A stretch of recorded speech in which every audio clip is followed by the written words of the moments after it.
Kayo ang dahilan kung bakit di ako sumuko sa mga bagay na kung ba't ang luha ko'y tumulo. Ito ang mensahe ko upang aking ipahatid sa mga tropa, kaibigan, kapangkat at kapatid. Pasasalamat kong kay tagal ko nang gustong sabihin. Ang puso ko ang gumawa nitong aking awitin. Para sa inyong lahat, ito ang tanging paraan sa mga taong para sa akin ay palaging nandyan. Hambog.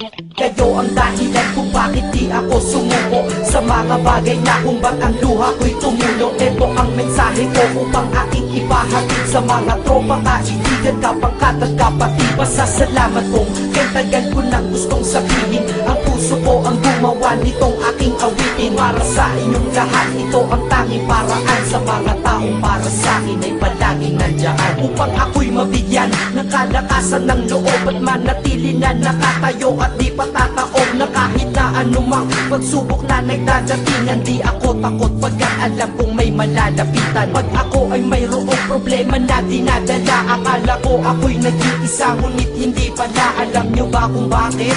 Kasi andyan sila, handa na iabot ang tulong nagmula sa kanila. Walang reklamo at walang hinihingi na kapalit. Kaya di lang kaibigan ko rin ko kundi sang malapit na kapatid. Sila'y kinikilala kong ikalawa na pamilya. Wag ko daw isiping mag-isa ka pa. Dahil sila'y aking sanggalan, di ako pinabayaan. Damahin ko kalungkutan, di nila pinapayagan. Kung wala kayong lahat kaibigan ko, marahil wala na rin ako. Ngunit nandito pa ako dahil kayo ang dahilan kung bakit di ako sumuko sa mga bagay na kung ba't ang luha ko'y tumulo. Ito ang mensahe ko upang aking ipahatid sa mga tropa, kaibigan, kapangkat at kapatid. Pasasalamat kong kay tagal ko nang gustong sabihin. Ang puso ko ang gumawa nitong aking awitin. Para sa inyong lahat, ito ang tanging paraan sa mga taong para sa akin ay palaging nandyan. At di kayo nawawala at di ako tinalikuran. Yan ang dahilan kung bakit hindi ko kinalimutan ang aking pinagmulan. Pakikisama nangunguna. Pag nakita ka ng tropa, sasabihin shot ka muna. Pag nabadrip sa pamilya, lalabas ka lang ng bahay. Lakad lang ng konti, andyan sila at merong tagay na inyong pagsasaluhan at inyong pinapaikot. Simpleng tulong yan nilang unti-unting pinapalimot. Ang problema mong pasan-pasan sa mga pangyayari sa tahanan o sa pera o kahit pa sa babae. Kahit sa gulo o away, tila ba mga sundalo, di pwedeng maiwan ang isa manalo o matalo. Ganyan ang kaibigan ko, mas kilala bilang barkada. Kung ako'y mamamatay na bukas, ako'y handa na. At kung may ikalawang mundo o buhay para sa akin,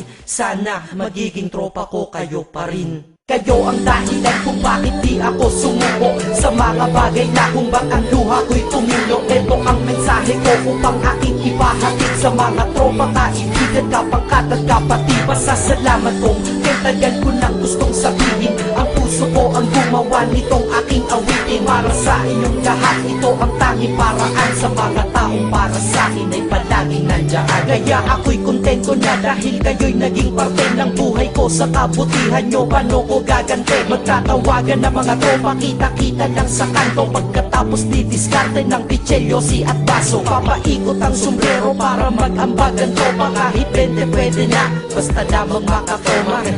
Ganito kami, at least magkakaramay. Kaya wag kang magtaka kung ba't masasaya ang tambay. Dahil tambay ay binubuo ng samahan na tunay. May kaibigang adik, mabait, iba ay merong sungay. Oo, iba-iba ang aming mga katauhan, pero iisa ang grupo pag sa trip at kagaguhan. Pag ika'y nalulungkot, kanino ka ba lumalapit? Pag nais mong bumitaw, kanino ka ba kumakapit? At kanino ka lumapit sa oras ng kagipitan? San pa ba? Diba sa kaibigan? Kayo ang dahilan kung bakit di ako sumuko sa mga bagay na kung ba't ang luha ko'y tumulo. Ito ang mensahe ko upang aking ipahatid sa mga tropa, kaibigan, kapangkat at kapatid. Pasasalamat kong kay tagal ko nang gustong sabihin. Ang puso ko ang gumawa nitong aking awitin. Para sa inyong lahat, ito ang tanging paraan sa mga taong para sa akin ay palaging nandyan. Salamat. Acero Records, Sad Productions, hambog ng Sad Pro Crew.